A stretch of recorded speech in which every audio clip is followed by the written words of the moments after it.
నమస్కారం అండి, this is #you. Chebrol Kiran ఒక్కసారి ఇలాగే భారతిరెడ్డి పైన అనుచిత వ్యాఖ్యలు చేశాడు. చేస్తే ఏమైంది? డస్ట్బిన్ కవర్ వేసి నుంచోపెట్టారు, అరెస్ట్ చేశారు. ఆ లెవెల్లో కాకపోయినా పేరు నాని కూర్చుని దేవాంశ్ పేరు తీసుకొచ్చి కళ్ళజోడు తీస్తే రామారావు గారిలాగా ఉంటాడని చెప్పి వెక్కిరించాడు. వెకిలి చేష్టలకు దిగజారాడు. ఇది రాజకీయమా? మహానాడు జరుగుతున్నప్పుడు నిజంగానే ఒక లీడర్, ఆయన పేరు ఏంటో కూడా నాకు సరిగ్గా తెలియదు ఫ్రాంక్లీ స్పీకింగ్, అక్కడ ఉన్న స్టేజ్ పైన చంద్రబాబు నాయుడు గారు లోకేష్ గారి గురించి మాట్లాడితే అర్థం ఉండేది, లేకపోతే రామారావు గారి గురించి నో డౌట్. కానీ దాంట్లో దేవాంశ్ని తీసుకొచ్చి అతను మాట్లాడాడు. అలాంటి సందర్భం, అలాంటి వేడుకల్లో అసలు పాలిటిక్స్కి సంబంధం లేని ఒక చిన్న పిల్లాన్ని తీసుకొచ్చి మాట్లాడడం చాలా తప్పు. ఎవరు మాట్లాడకూడదు అలా. ఇప్పుడు నిజంగానే అతనికి ఏది సంబంధం దేవాంశ్కి? దేవాంశ్ రామారావు గారిలాగా ఉంటాడు తీసేస్తే అని. అసలు అతని పేరు ఎత్తడం తప్పంటున్నా నేను ఇక్కడ. గమనార్హంగా చూసుకుంటే అతని పేరు ప్రస్తావించడం ఖచ్చితంగా తప్పు. దీనికి భిన్నాభిప్రాయాలు లేవు. అనవసరంగా దేవాంశ్ పేరు ఎందుకు తీసుకున్నాడంటే చంద్రబాబు నాయుడు గారు లోకేష్ గారి మన్నన పొందుతానేమో అన్న ఉత్సాహంతో, రేపు ఏమన్నా నాకు పదవికాంక్ష ఉండబట్టి ఈరోజు నేను ఇలా మాట్లాడితే రేపు నాకు మైలేజ్ వస్తుందన్న రీతిలో స్పీచ్ ఇచ్చాడు అతను. ఏంటి ఇక్కడ ఎన్టీఆర్ అంత స్ఫురద్రూపి మళ్ళీ ఒకే ఒక్కడు నాకు కనబడుతున్నాడు నారా నందమూరి కుటుంబంలో, దట్ ఈస్ దేవాంశ్. అంత అందగాడు దేవాంశ్, ఆ కళ్ళద్దాలు లేకపోతే డిట్టో ఎన్టీఆర్ దేవాంశ్. కానీ ఆ విషయాన్ని అక్కడితో వదిలేయకుండా వైసీపీ వాళ్ళు క్యాచ్ చేసి పేరుని వెకిలి చేష్టలు దిగాడు. ఎంత వెకిలి చేష్టలు దిగాడంటే అసలు పోలికలు ఉంటాయా అని చెప్పే రీతిలోకి వెళ్ళిపోయాడు. ఇదే మాటని తిరిగి అనొచ్చు, సేమ్ డిట్టో ఇదే మాటని ఎవరన్నా సంస్కారహీనులు అనొచ్చు. నేను అనదలుచుకోవట్లేదు ఈ మాటలు, కానీ ఫర్ ఎగ్జాంపుల్ సేక్ చెప్తున్నాను. ఇప్పుడు పేరుని కిట్టు నీలాగే ఉంటాడా, లేకపోతే మీ తాతలాగా ఉంటాడా, ఇలాంటి ప్రస్తావన ఎవరైనా మాట్లాడతారా పేరుని? లేకపోతే జగన్మోహన్ రెడ్డి కూతుళ్ళు భారతిరెడ్డి గారు నాన్నలాగా ఉంటాడా, లేకపోతే జగన్మోహన్ రెడ్డి నాన్నలాగా ఉంటారా, లేకపోతే వాళ్ళిద్దరు పోలికలు ఎవరి పోలికలు ఉన్నాయి? మనకేం సంబంధం? ఏం సంబంధం? అటు తాత పోలికలు వచ్చినాయా, నాయనమ్మ పోలికలు వచ్చినాయి, అమ్మ పోలికలు వచ్చినాయి, నాన్న పోలికలు వచ్చినాయి అని చెప్పడానికి ఏం సంబంధం? అసలు చర్చకి ఇది నిజంగా అంత ప్రధాన అంశమా? కానీ దాన్ని వెకిల్ చాస్ట్కి తీసుకెళ్ళిపోయాడు పేరుని. ఏమన్నాడో ఒకసారి వినండి. దాని పేరు హైబ్రిడ్ మహానాడు అంట. హైబ్రిడ్ మహానాడు. హైబ్రిడ్ వంకాయ చూసాం, హైబ్రిడ్ బెండకాయ చూసాం, హైబ్రిడ్ టమాటా చూసాం. ఇది హైబ్రిడ్ మహానాడు. హైబ్రిడ్ టీడీపీ చూసారా మీరు అక్కడ హైబ్రిడ్ పార్టీని? ఇప్పుడు హైబ్రిడ్ రాజకీయ పార్టీ. హైబ్రిడ్ రాజకీయ పార్టీలో ఏంటంటే జరిగేది మామూలు ఎప్పుడు తెలుగుదేశం పార్టీ వాళ్ళు ఏం చెప్తారు, తెలుగువాడి ఆత్మగౌరవం, తెలుగువాడి పుచ్చు బెండకాయలు, పనికిరాని వంకాయలు, హైబ్రిడ్ టమాటాలు, హైబ్రిడ్ వంకాయలు, ఈ తప్పని జ్ఞానం ఎదగదని అందరికీ తెలుసు. What is hybrid conclaves? అసలు ఎందుకు కండక్ట్ చేస్తారు ఇలాంటివి అంటే, నరేంద్ర మోడీ గారు ఇచ్చిన పిలుపుతో పెట్రోల్ని అదుపు చేస్తూ చాలామంది ఒకే చోట గుమ్ముగూడిగా కూర్చుని పండగని ఎంజాయ్ చేయటం కంటే ఎక్కడికక్కడ సమ్మిట్స్ లాగా నిర్వహించి, అంటే వాళ్ళ నియోజకవర్గంలో కూర్చుని క్లస్టర్స్గా ఫామ్ అయ్యి వాళ్ళు పెద్ద ఎల్ఈడి స్క్రీన్స్ పెట్టుకుని దశానిర్దేశం చేసుకోవడానికి డిస్కషన్లో పార్టిసిపేట్ చేయడం.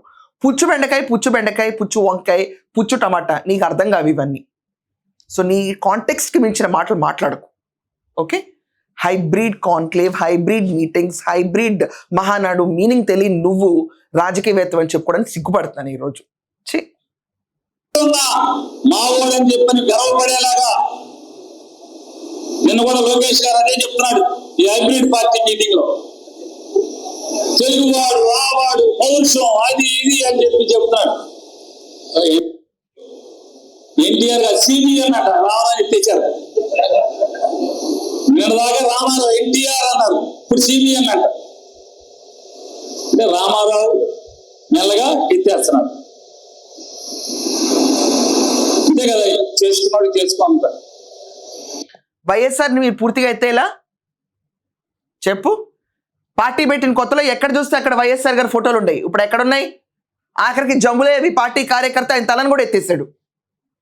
ఎవరు ఎత్తేయడం గురించి మాట్లాడుతున్నావు? ముందు జంబులేకి వెళ్ళి చెప్పు, ఎవరు ఎత్తమన్నారో మాకు తెలియాలి. అసలు వైఎస్ఆర్ గారు మాకు చాలా ఇష్టం, జంబులే తల ఎత్తుకెళ్ళిపోయాడు. ఎందుకు ఎత్తుకెళ్ళిపోయాడు? రామారావు గారి విగ్రహానికి దండేస్తే ఏ పనైనా చేస్తారు, జగన్మోహన్ రెడ్డి ఉంటాడు దండ, తన 2 చేతులతో వేయడు, ఎడం చేతితో ఊరికే వేస్తాడు. ఏంటి ఇక్కడ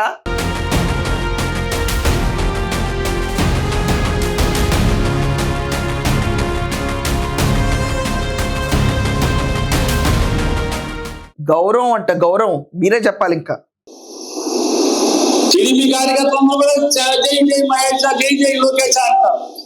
చంద్రబాబు వదిలేశారు. అది ఎంత గమ్మత్ ఏంటంటే చంద్రబాబుని వదిలేశారు, లోకేష్ దేవాంశ్ అంటారు. అదే ఏంట్రా ఈ అతి పోగలు, ఈ అతి ఆపండ్రా బాబు అని ఎవడో మాట్లాడతాడు. అసలు దేవాంశు కళ్ళతోటి తీస్తే ఎన్టీ రామారావు ఊరికి పోయే కాలం కళ్ళతోటి తీస్తే ఎన్టీ రామారావు ఉంటారా, కళ్ళతోటి తీస్తే కత్తూరు నాయుడు లాగా లేదా చంద్రబాబు నాయుడు లాగా. ఎంత అతి బదిలీ అనమాట. అసలు మామూలు బదిలీ కాదు లోకేష్.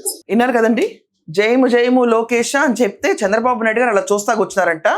ఇప్పుడు దేవాంశ్ కూడా తీసుకొచ్చారు. కళ్ళజోడు తీస్తే రామారావు గారు లాగా ఎందుకుంటారు, ఉంటే చంద్రబాబు నాయుడు గారు లాగానే కజ్జూర్ నాయుడు లాగానే ఉంటారంట. నీలాంటి చిల్లరగా మాటలు ఎవ్వరూ దిగజారి మాట్లాడరు. అసలు ఇతని పైన కేసు ఫైల్ చేయాలి, ఒక డిఫమేషన్ కేసు. ఎందుకు తీసుకొచ్చి ఎందుకు మాట్లాడుతున్నావు, అర్థం ఉందా? అయితే ఇప్పుడు నేను అడుగుతాను, వైఎస్ జగన్మోహన్ రెడ్డి కూతుళ్ళు ఇద్దరికి అక్కడ సెక్యూరిటీ కల్పించడానికి ఇక్కడ మన రాష్ట్ర ప్రభుత్వం ఖజానా నుంచి డబ్బులే లేవు, మనం కట్టేవాళ్ళం వాళ్ళ కూతుళ్ళ కోసం. జగన్మోహన్ రెడ్డి ఊరికి అడపా తడపా లండన్ వెళ్ళిపోతుంటే కూతుళ్ళు చూడడానికి, దానికి కూడా డబ్బులు మనమే కట్టేవాళ్ళం. అయితే అడగచ్చా, మాట్లాడచ్చా, సంస్కారం ఉండద్దా? మాకు సంస్కారం ఉంది, మాట్లాడం.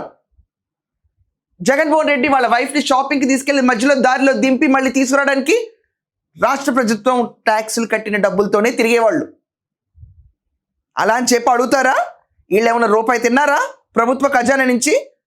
అతను ఎవడో ఒక అతను వచ్చి చెప్పాడు, ఒక లీడర్ వచ్చి కూర్చుని రామారావు గారి లాగా ఉన్నారన్నాడు.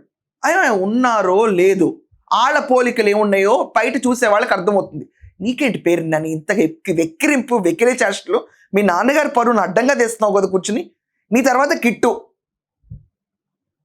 కిట్టు ఇష్టం వచ్చినట్టు మాట్లాడడానికి. అసలు ఇతని పైన కేసు ఎందుకు వేయరండి? తీసుకొచ్చి ఇంత వెక్కిరే చేష్టలుగా మాట్లాడుతున్నాడు. దేనికి పేరు నాని ఈరోజు ఈ స్థితికి వచ్చావు? రేషన్ బియ్యం కేసులో ఇంకా మీ వైఫ్ గోడౌన్ విషయంలో అందరికీ తెలిసిందే, అరెస్ట్ అవ్వలా. చంద్రబాబు నాయుడు గారు మంచి అయినా అన్న మాటలన్నావు, ఈరోజు కూర్చుని వెక్కిరిస్తున్నావు. ఇలా ఉంటుంది. ఉన్నది పోయే, ఉంచుకుంది పోయే. నీకు ఉన్న పరువు పోయే, తెచ్చిపెట్టుకుని ఉంచుకున్న పరువు పోయే. చిన్నపిల్లల్ని కూడా రాజకీయానికి వాడే నువ్వు నీ పార్టీ సంస్కృతిని బయట పెడుతున్నారు. సో వీళ్ళందరికీ ఇది అండి మిగిలింది. ఇప్పటిదాకా చంద్రబాబు నాయుడు గారు లోకేష్ని టార్గెట్ చేశారు, ఇప్పుడు దేవాంష్ని కూడా తీసుకొచ్చారు. పోలికలు ఉన్నాయని చాలామంది అంటున్నారు. అయినా కజ్జూర్ నాయుడు గారిదే ఉండాలి, ఇంకో తరంది ఉండకూడదు, తాత ముత్తాత పోలికలు ఉండవు అని చెప్పి నీకు ఎవరైనా చెప్పారా? ఇలా వెకిలి చేష్టలు ఇలా చేసుకుంటూ వెళ్తే హైబ్రిడ్ పుచ్చిపోయిన వంకాయలాగా తయారవుతుంది నీ పరిస్థితి. ఆలోచించుకో. పేరుని కొంచెం గుర్తుపెట్టుకో మాట్లాడే ముందు. 11 స్థానాల్లో పడున్న బోర్డు పార్టీ కింద మిగిలిపోయింది. దాన్ని కూడా నువ్వు మొత్తం రాల్చి మొత్తం బొక్కబోర్ల పడి ఒక్క స్థానానికి తీసుకొచ్చేటట్టున్నావు. కొంచెం లిమిట్స్లో ఉండి మాట్లాడితే మీ నాన్నగారి పేరుని ముందుకు తీసుకెళ్ళినట్టు పోతావు. లిమిట్స్ దాటి ప్రవర్తిస్తే నీకు రాజకీయ భవిష్యత్తు అనేది ఉండదు. బందర్ నాని ఇది బాగా గుర్తుపెట్టుకో.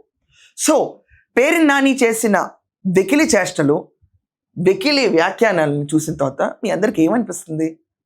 ఖచ్చితంగా కమెంట్స్లో రాయండి. That's all for now. Thank you.